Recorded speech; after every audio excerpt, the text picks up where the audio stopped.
United Urdu news में आप तमाम का खैर मकदम है।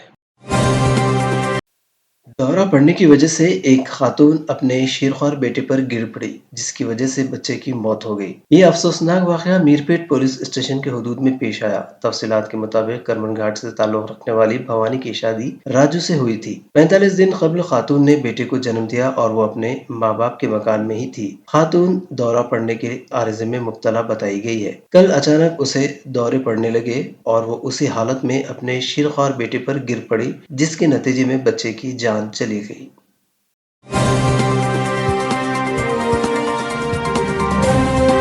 हमारी हिम्मत अफजाई के लिए इस चैनल को सब्सक्राइब करिए, वीडियो को लाइक करिए और शेयर करिए।